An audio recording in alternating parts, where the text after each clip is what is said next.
নমস্কার বন্ধুরা, আশা করি আপনারা সবাই ভালো আছেন। আমরা সবাই ভালো আছি। তো বন্ধুরা চলুন দেখে নেওয়া যাক। আজকে 5 মিনিটে বানিয়ে ফেলেছি কিন্তু এই সাবুর পায়েস। তো দেখুন, সাবুগুলোকে কিন্তু 3-4 ঘন্টার জন্য আমি ভিজিয়ে রেখেছিলাম, যার জন্য দেখতে পাচ্ছেন সাবুগুলো কিন্তু একদম মিশে যায়। তো দেখুন কতটা নরম হয়ে গেছে।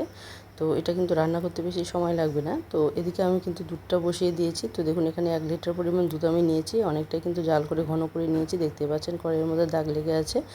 তো এখানে কিন্তু 1 লিটার দুধ আমি ভালো করে জাল করে ঘন করে নিয়েছি। অনবরত নাড়তে হবে যাতে করে এখানে সর না পড়ে।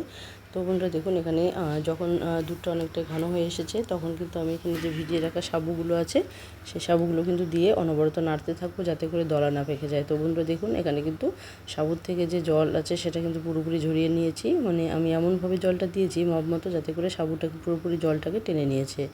তো বন্ধুরা দেখুন, এখন এখানে অনবরত নাড়তে হবে যতক্ষণ অবধি না এই দুধটা বেশ ঘন হয়ে আসে। তো বন্ধুরা যারা প্রথম দেখছেন, যারা এখনও বন্ধু হননি, তারা অবশ্যই বন্ধু হয়ে পাশে থাকবেন। আর পুরনো বন্ধুরা যারা শুরু থেকে শেষ অবধি সঙ্গে থাকবেন, সবাইকে অসংখ্য অসংখ্য ধন্যবাদ এবং সবার প্রতি রইল অনেক অনেক ভালোবাসা। তো বন্ধুরা দেখতে পাচ্ছেন, এখন কিন্তু দুধটা জাল করতে করতে অনেকটাই কিন্তু ঘন হয়ে এসেছে, আর সাবুগুলো কিন্তু একটা স্টিল কালার চলে এসেছে। এখন এখানে 3টে এলাচ, গোটা এলাচ আর একটা তেজপাতা আমি কিন্তু এখানে ছেড়ে দিয়েছি। তো দেখতে পাচ্ছেন, এতে করে কিন্তু খুব সুন্দর একটা ঘ্রাণ চলে আসবে। তো দেখতে পাচ্ছেন বন্ধুরা, এখানে কিন্তু বেশ ঘন হয়ে এসেছে। এখন আমি এখানে দিয়ে দিব কাজু আর কিশমিশ। তো কাজু কিশমিশটা কিন্তু আগের থেকে আমি জলের মধ্যে ধুয়ে রেখে দিয়েছিলাম।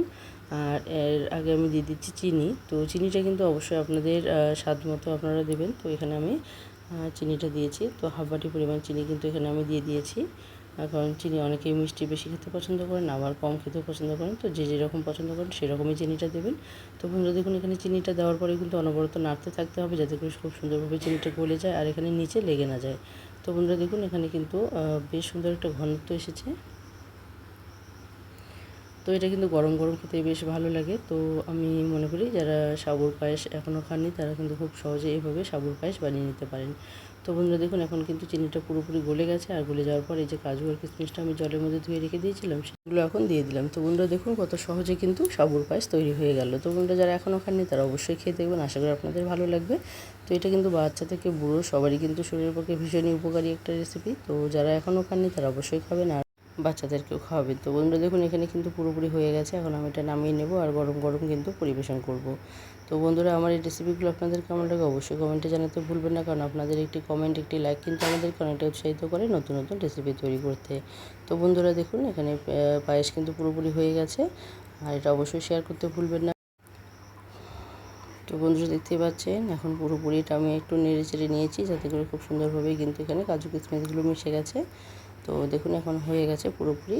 এখন এটা আমি গ্যাসটাকে বন্ধ করে দেব আর গরম গরম পরিবেশন করব। তো বন্ধুরা যারা এখনও সঙ্গে আছেন, সবাইকে আবারও বলছি অসংখ্য অসংখ্য ধন্যবাদ। সঙ্গে থাকার জন্য এভাবে সবসময় সহযোগিতা করবেন, পাশে থাকবেন। আশা করি আমিও আপনাদের পাশে থাকতে পারবো, সহযোগিতা করতে পারবো। তো বন্ধুরা দেখুন কতটা লোভনীয় হয়েছে দেখতে। তো বন্ধুরা, এটা যেরকম লোভনীয় হয়েছে দেখতে, এটা খেতেও কিন্তু ভীষণ মজাদার হয়েছে। তো অবশ্যই বলবো, যারা এখনও খাননি সাবুর পায়েস, তারা অবশ্যই একদিন বানিয়ে খান। তো খেয়ে অবশ্যই কমেন্টে জানাবেন কেমন লেগেছে আপনাদের। তো বন্ধুরা দেখুন, এখানে কিন্তু আজকে এখানে শেষ করে দিচ্ছি। আবারও চলে আসবো নতুন কোনো রেসিপি নিয়ে। ততক্ষণ সবাই ভালো থাকবেন, সুস্থ থাকবেন। বাই।